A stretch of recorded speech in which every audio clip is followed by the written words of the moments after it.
नमस्ते दोस्तों, मैं नमिता प्रकाश और देहाती लेखक पर किताबी गांव में आज मैं आपके लिए लेकर आई हूँ प्रेमचंद जी की पुण्यतिथि पर उनकी जिंदगी से जुड़े कुछ किस्से। साहित्यिक संसार जिस व्यक्ति को प्रेमचंद के नाम से जानता है, उनका असली नाम धनपत राय था। उनका जन्म 1880 को लम्ही नामक गांव में हुआ था। ये गांव बनारस से 5-6 मील की दूरी पर स्थित है। इनके पिता डाक खाने में एक मुलाजिम थे। उनका बचपन, उनकी जवानी, उनकी नौकरी, ये सब कुछ गांव या गांव के आसपास ही घूमता रहा। इसीलिए उनकी रचनाओं में गांव की एक साफ छवि दिखती है। साफ से मेरा मतलब है जस की तस, यानी जैसी है वैसी ही। उन्हें किस्से कहानियां पढ़ने का शौक था। ये शौक सदा बढ़ता रहा। कारण ये था कि किस्से कहानियां उनके शुष्क और दरिद्र जीवन में रस का संचार कर देते थे। तिलस्मे होशरुबा और चंद्रकांता संतति के कल्पित पात्र उन्हें निष्ठुर और विषम परिस्थितियों के विरुद्ध संघर्ष करने के लिए बाध्य कर देते थे।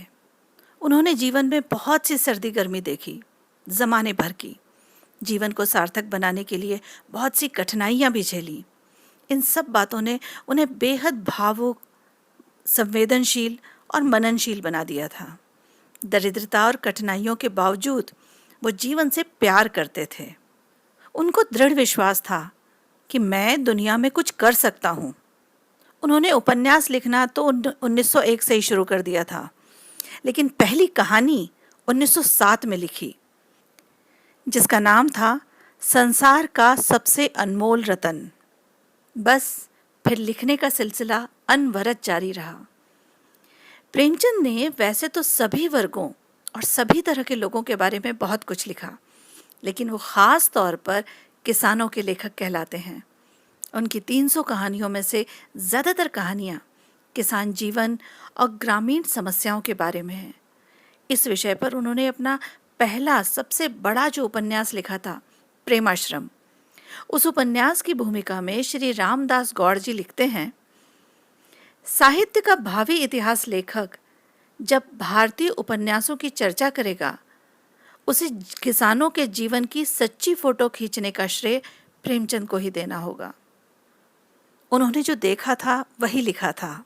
उनका मानना था कि अंग्रेज शासकों ने हमारे गांव की आत्मनिर्भरता को समाप्त कर दिया है। देश को कृषि प्रधान और कच्चे माल की मंडी बनाकर रख दिया है। यहाँ का कच्चा माल कौड़ियों के दाम विलायत जाने लगा है और वहाँ का बना हुआ मशीनी माल महंगे दामों में यहाँ आकर बिकने लगा है। इस शोषण के कारण देहातों की दरिद्रता बढ़ती जा रही थी। किसानों को इससे सिर्फ नुकसान हो रहा था, लाभ कुछ भी नहीं। मशीनी माल तो देहातों में आ गया, लेकिन मशीनी सभ्यता देहातों में पहुंचाने का कोई प्रयत्न नहीं किया गया। देहात अंधविश्वास और रूढ़िवाद में जकड़े हुए थे। युद्ध के कारण जमींदारों की लूट खसोट बढ़ गई थी। किसानों का जीना हराम हो गया था। महंगाई ने तो कमर ही तोड़ डाली थी और इस पर जमींदार इस बहाने लगान में बेसी करना चाहता था कि अनाज का दाम चढ़ गया है। इसके अलावा सूखा, वर्षा का असमय अधिक होना या बिल्कुल न होना, बाढ़, दूसरे प्राकृतिक प्रकोप किसानों को बर्बाद करते रहते थे। जमींदारों को इनसे कोई सरोकार नहीं था। उसके लिए प्रजा दुधारू गाय है और हर हालत में दूहते रहना उसका काम। बाढ़ आए, पानी न बरसे, खेतों में बांस की जड़ भी पैदा ना हो तो भी उसे लगान चाहिए और उसके ऊपर बेसी भी।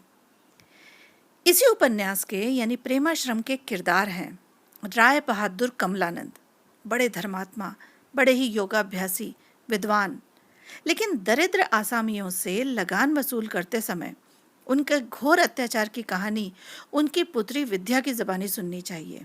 वो गायत्री से कह रही है, उस साल जब अकाल पड़ा, प्लेग भी फैला, तब हम लोग इलाके पर गए। तब तुम गोरखपुर में थी।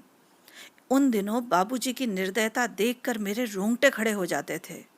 आसामियों से रुपए वसूल न होते और हमारे यहाँ नित्य नाच रंग होता। बाबूजी को उड़ाने के लिए रुपए न मिलते तो वो चिढ़कर आसामियों पर गुस्सा उतारते। 100 मनुष्यों को एक एक पंक्ति में खड़ा करके हंटर से मारने लगते। बेचारे तड़प तड़प कर रह जाते, पर उन्हें उन्हें तनिक भी दया न आती। इसी मारपीट ने उन्हें निर्दय बना दिया है। और गायत्री, जो खुद गोरखपुर की जमींदार है, वो भी आसामियों से लगान वसूल करती है और इसी तरह जुल्म करती है।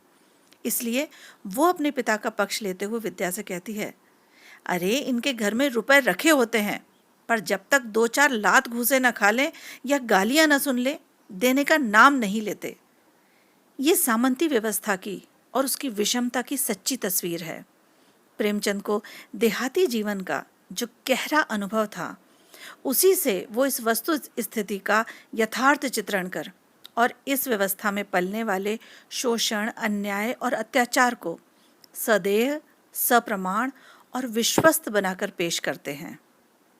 प्रेमचंद के सभी उपन्यासों में, लगभग सभी उपन्यासों में, जमींदारों की इस निर्दयी और अंधी लूट का वर्णन किया गया है। सेवा सदन एक और उपन्यास, उसमें जमींदार की भूमिका कुछ अलग है, लेकिन है वो भी जमींदार। साथ ही पुलिस विभाग की घूसखोरी की झांकी भी इस उपन्यास में मिलती है। महंत रामदास की जमींदारी बांके बिहारी के नाम पर चलती है। वो आसामियों से सिर्फ लगान ही नहीं लेते, बल्कि धर्मोत्सवों के लिए चंदा भी वसूलते हैं। यदि कोई अभागा आसामी ये चंदा नहीं दे सकता अथवा देने से इनकार कर देता है, तो बांके बिहारी क्रुद्ध होकर मठ में पलने वाले मुस्टंडे साधुओं को उसकी मरम्मत का हुक्म देते हैं।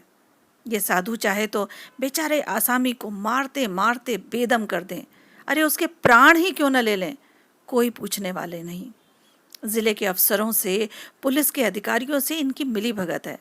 महंत जी के यहाँ से लाखों रुपए की घूस जो जाती है इन अफसरों के यहाँ। यही हाल है कर्मभूमि के महंत आशाराम का।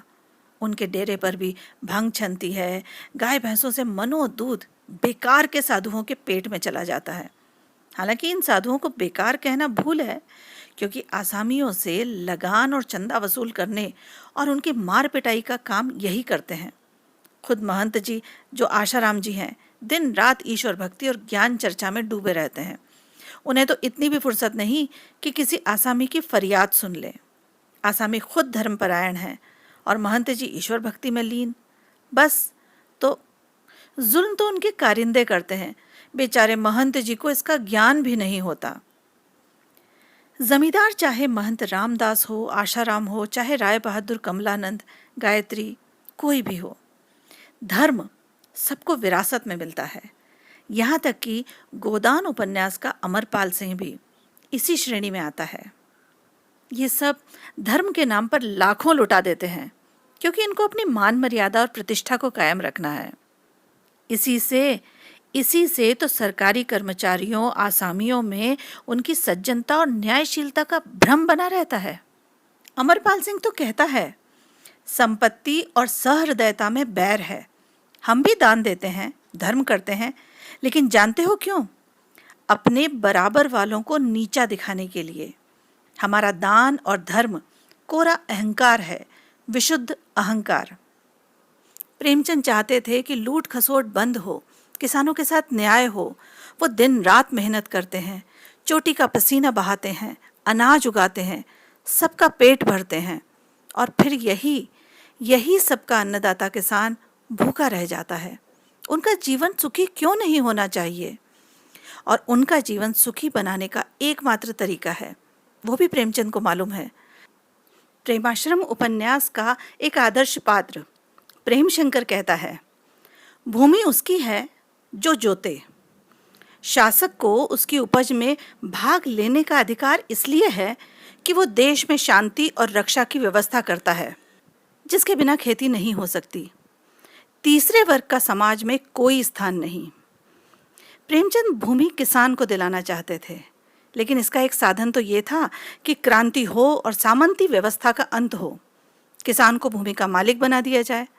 और जो दूसरा तरीका था वो गांधीवादी तथा सुधारवादी था कि शिक्षा और उपदेशों से जमींदारों का हृदय परिवर्तन किया जाए, जिससे वो अपनी शोषण की मनोवृत्ति को छोड़ दें और अपने आप ज़मीन किसानों को दे दें। प्रेमचंद ने प्रेमाश्रम में यही सुधारवादी ढंग अपनाया है। इसमें प्रेम शंकर की सुसंगति और शिक्षा के प्रभाव से दयाशंकर, जो कि जमींदार था, उसका हृदय बदल जाता है। वो सब कुछ त्याग देता है, जमींदारी अधिकारों को, किसानों को उनकी ज़मीन लौटा देता है। इससे वो जो गांव था लखनपुर, उसमें समृद्धि आ जाती है। उपन्यास के अंत में प्रेमचंद ने दिखाया कि ये गांव धरती पर स्वर्ग का नमूना है।